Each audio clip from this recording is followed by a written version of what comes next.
All right, everyone back home. This is the city of Townsville. This is right outside of our base here. A little bit of construction. Sorry if it's loud, but I'll give you guys a quick little tour here. This is the front of the building that I am staying at. This is Ywam, Townsville. Pretty sweet. The town is kind of small, a little bit like the city of Akron, smaller than. But here's our front lobby. Up those stairs leads to some of our offices and other administrative items. Here's our reception area. There's Lexi in the area here. And then we actually go to the heart of the base. This actually used to be abandoned, believe it or not. They renovated it, only just recently, so it's kind of new. There's more offices down that way, but here is the heartbeat of this base, which is the courtyard here. It's absolutely beautiful.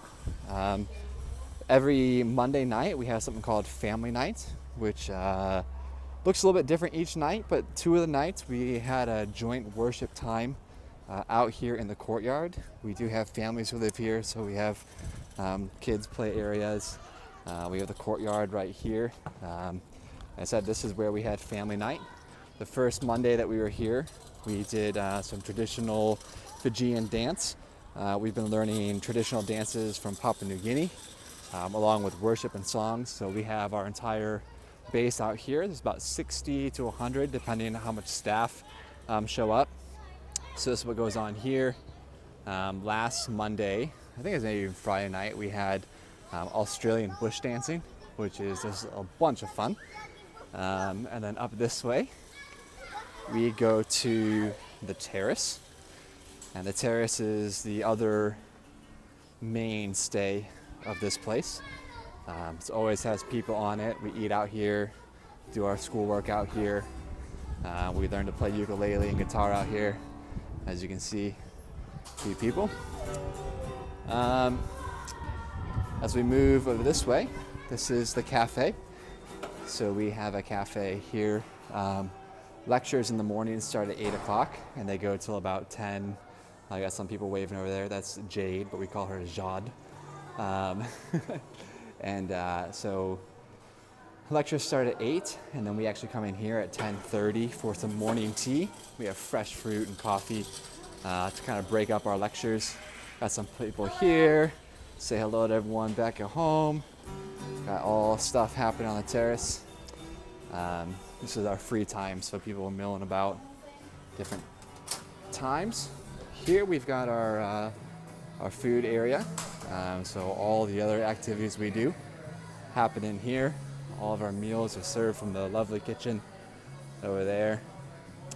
And then if you look at some of this area here, out those doors goes towards some of the staffed housing. That's part of what we do for family night. The staff will have small groups of students over to their homes for dinner, which is what we're doing tonight. This is the lecture hall / chapel area, so a lot of our ministry time happens in here. Really cool place. The flags on the wall represent just some of the nations that are represented in our DTS right now. There's a one-on-one time going on in that back room, which I'd show you. That's what the base mostly looks like. There's a garden out back, and that's about it. So as you saw, most of what happens here on the base, or you saw kind of a tour of the base, amazing things are happening here. So this is the start of week 4. And to kind of step you through what we've been doing is week 1 was really orientation, learning about the history of Ywam Townsville, which has been absolutely amazing. For about 5 years now, Townsville has been focusing in on Papua New Guinea. So it's kind of a new thing. They were given this base and the medical ships the same year. Prior to that, they did not have as concentrated of a focus on reaching the people of Papua New Guinea, but now they have. In fact, they've done such an amazing job here at Ywam Townsville that the base operator, Ken, stood before Parliament just last week to give an account of the Ywam medical ships and the outreaches within Papua New Guinea. And both parties of Parliament actually took their time to speak so highly of Ywam. In fact, the government is looking to Ywam Townsville on how to better relationships between Australia and Papua New Guinea. So this is like, what a testament to godly governance and how we steward relationships to the point in which entire nations are actually looking to us. So it's a blessing to be a part of this, because literally we're making history here in Ywam Townsville. So, it's just absolutely amazing. So we are learning a lot about that sort of stuff, a lot of the history of Ywam Townsville. That first week, kind of getting oriented to the base and getting our work duties and things like that. And then now week one was identity week. We had Joanne Blake, who really just brought the word of the Lord in amazing ways. I tell you, like, people's lives were radically changed in 1 week on the concept of identity. So many people gave up lies that were spoken over them, myself included. We had a ministry time on Friday, which is our last day of lecture. And so to give you a bit of an idea of how our days work here, actually, is we get up pretty early. Breakfast is on around 7, around 6:45, sorry, ends around 7:15. And then we have a little bit of quiet time, and then at 8 o'clock we have lectures. Except for Tuesdays and Thursdays, if you're part of the trekking group, which I am, we actually have workouts on Tuesdays and Thursdays. On Tuesdays, we go and we hike or run Castle Hill, which I'll show you a video of that, or you'll see it in this montage here. And then Thursdays, we typically do other runs around town, other conditionings. We also work out Wednesdays and Fridays, but those we do right here in the courtyard. And those involve different drills and different sort of cardio and different, just all sorts of working out. We're really working mind, body, and soul here. So that happens, and then we have breakfast, and then from breakfast we go into quiet time, and then quiet time into lecture. Lecture gets broken up. We have morning tea, as I mentioned, and then we go back to lecture. And then at 12:30 we have lunch. And then after 12:30, we go into our ministry placement. So we keep busy here at the base. We either have to prep food in the kitchen, clean the base. We have a lot of cleaning to do, all the bathrooms, all the facilities. There's 60 some odd students, plus who knows how much staff here. So there's a lot to do. And just general cleaning. We have, the beautiful grounds here, as you can see, requires a lot of work. So we tend the palm trees. We have to do all sort of cleaning here. So we have different groups that do those things. So we have ministry time / free time.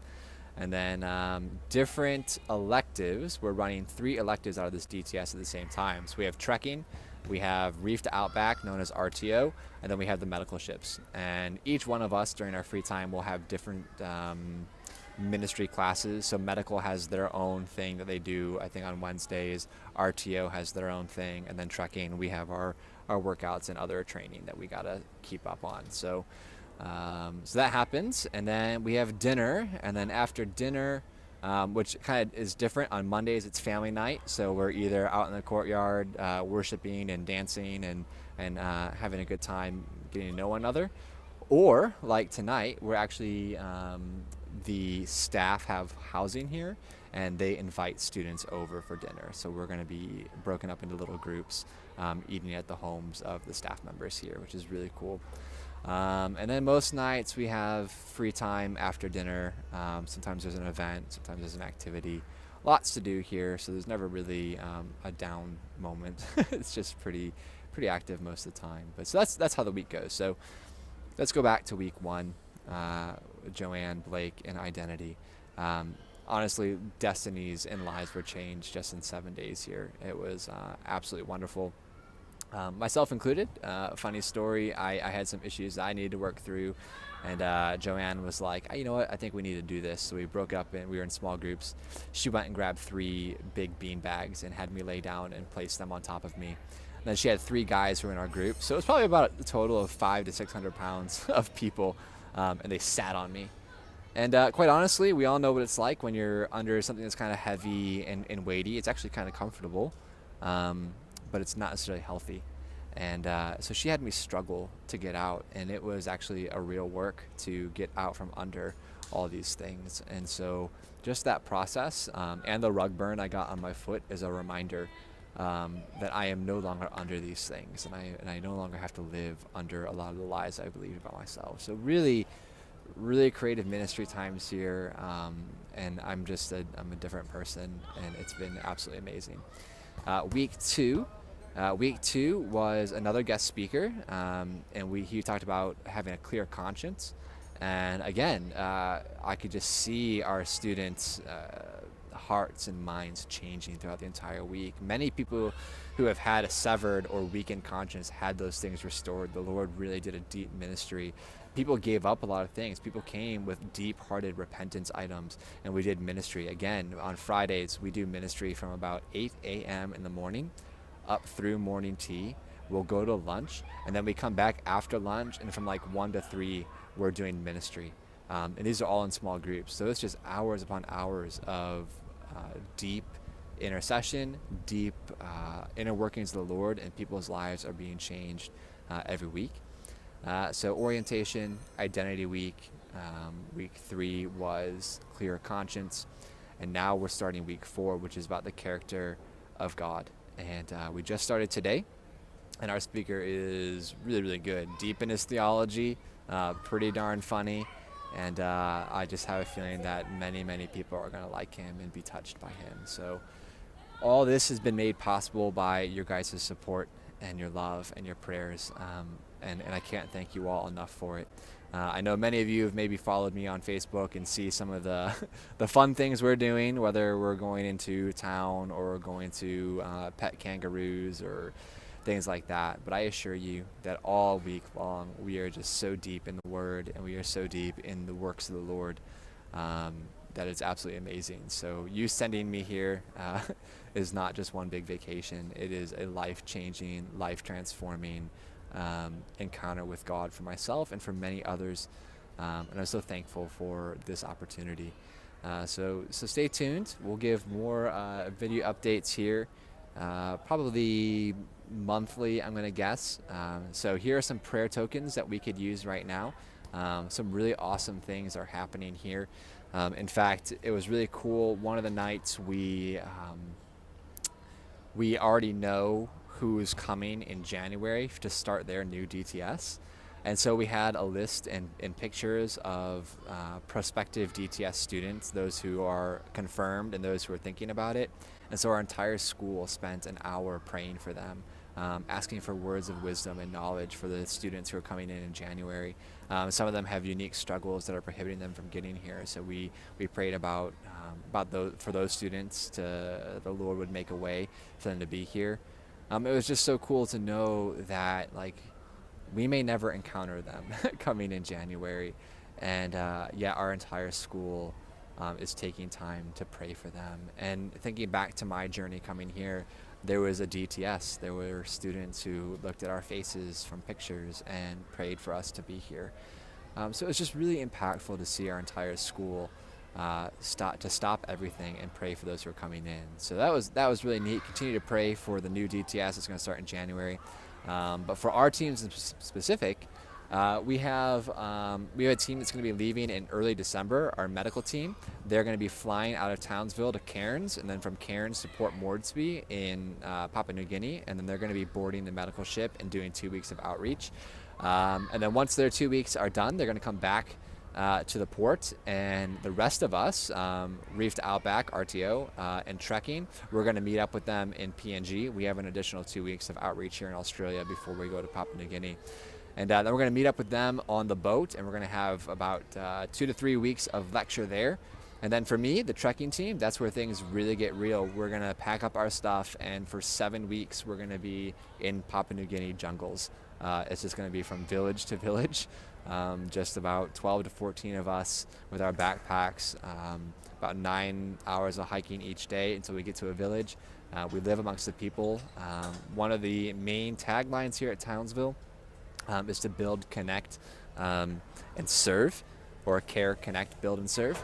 And that's really what drives us. We are going to be going to these villages to care for the people, to connect and strengthen relations with them, but also to build them up, both in any practical way within their village, but also to build them up spiritually, to build them up and encourage them in the faith, to provide ongoing discipleship and access to scripture and just training. So we're going to build them up, and then also just to, in general, serve them. We desire more than anything to serve our brothers and sisters in Papua New Guinea. And so that's what we're going to be doing. We're going to be hiking into these villages to help them in any way that we possibly can. So prayers for that, wisdom for that. That's coming up in about a month that we're going to be in Papua New Guinea. We'll be spending Christmas in PNG, which is going to be really cool. We have a medical team out right now from the DTS before us, so they're doing their ministry. Keep them in your prayers. And I think about covers it right now. We're just we're cruising along. It's going well. I certainly can't complain. Just pray for continued wisdom, continued guidance, growth, and encouragement. I am praying for you all back home, and I love you very much. And I hope this finds you well. So there's the update of what is going on here, and I'm looking forward to seeing many of you, if not all of you, when I return in April. So much love. I miss you guys, and thanks for helping to get me here. It's been such a blessing. It has truly transformed my life already. So I hate to say it, but enjoy your winter because it's summer here and hot. So may you all be safe, drive safely, be safe, stay warm, and I'll see you in April. Love you guys.